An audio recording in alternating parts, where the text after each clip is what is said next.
Dieu est en train d'écrire ton histoire. Arrêtez d'essayer de lui prendre son stylo.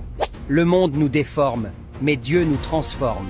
Ne néglige jamais la prière, car tu ignores les combats invisibles que tu gagnes chaque jour quand tu pries.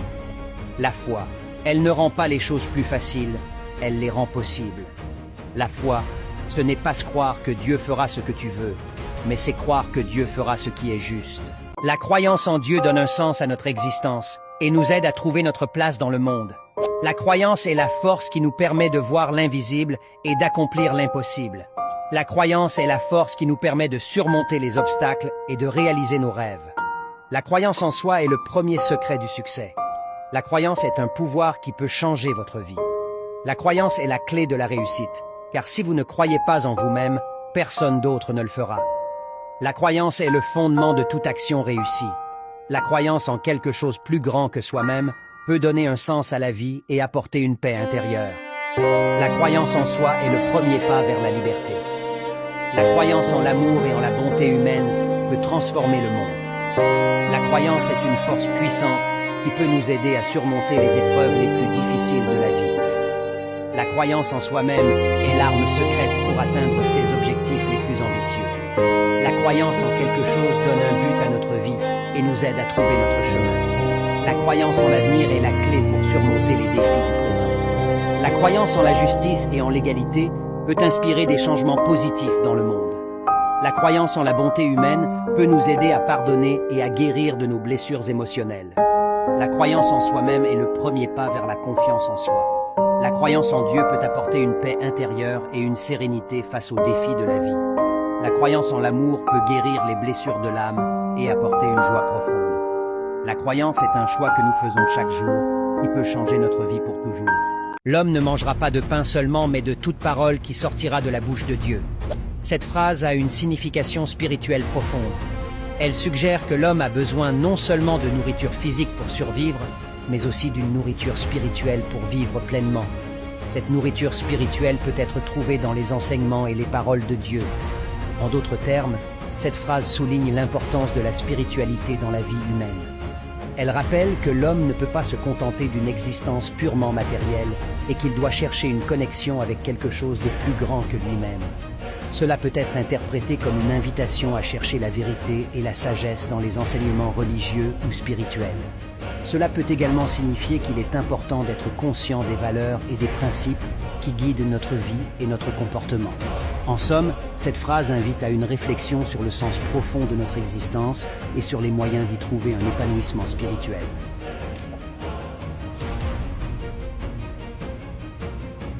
La foi ne consiste pas à demander à Dieu d'arrêter la tempête. La foi consiste à faire confiance à Dieu pour vous aider à traverser la tempête. Quand le monde te dit que tu n'y arriveras pas, regarde à Dieu et vois son esprit te donner de nouvelles forces. Quand tu traverses des moments difficiles et que tu te demandes « Hol est Dieu », n'oublie pas que le professeur ne parle jamais pendant un test. Ne dis pas de mauvaises choses à ton sujet, fais pas le travail du diable. Tu n'as pas idée du nombre de fois où les gens ont tenté de te détruire, mais Dieu n'a pas permis qu'on te touche. Apprends à faire confiance à Dieu, même quand tu as l'impression qu'il est silencieux.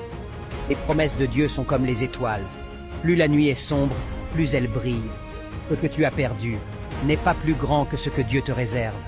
Lorsque vous perdez l'habitude de prier, vous limitez Dieu dans ce qu'il peut faire.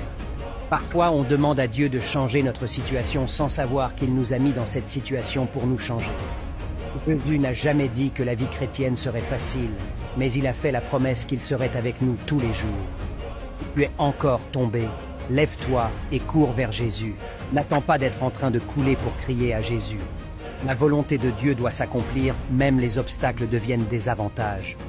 Lorsque ton cœur est triste, parle à Dieu. Lorsque ton cœur est dans la joie, parle à Dieu. La foi, c'est faire confiance à Dieu même lorsque tout semble contraire. Dieu est en train d'ouvrir de nouvelles portes, sois prêt. Dieu doit toujours être notre priorité et non une option. Fais toujours de Dieu ta priorité et le reste suivra. On ne peut pas plaire à tout le monde, mais on se doit de plaire à Dieu. Ne renoncez jamais à l'Éternel à cause des moments difficiles, car s'il les permet dans votre vie, c'est parce qu'il sait que vous vaincrez peu importe le prix à payer.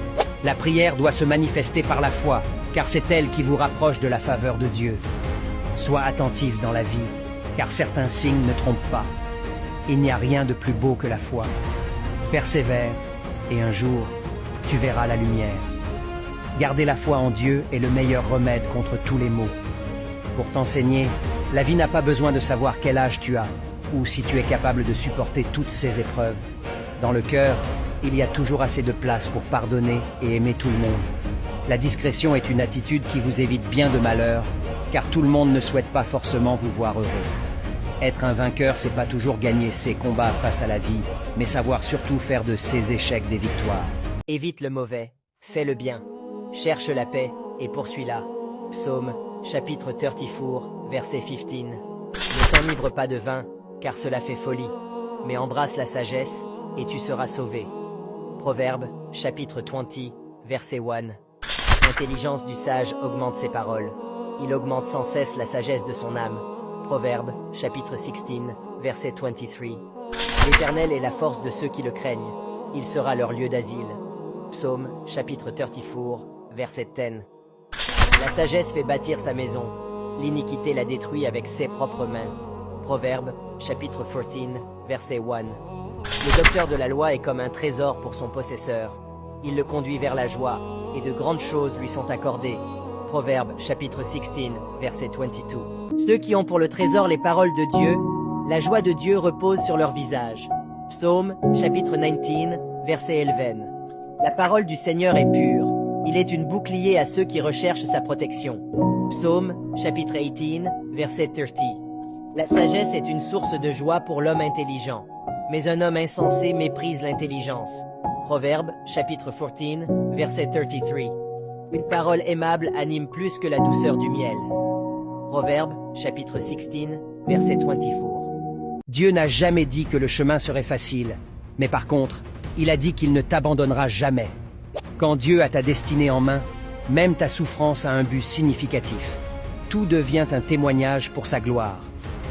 La foi, c'est voir une lumière avec son cœur pendant que les yeux ne voient que l'obscurité. Si Dieu est avec toi, qui pourra contre toi? Les gens te blesseront, Dieu te guérira. Les gens te jugeront, Dieu te justifiera. Les gens t'humilieront, Dieu t'élèvera.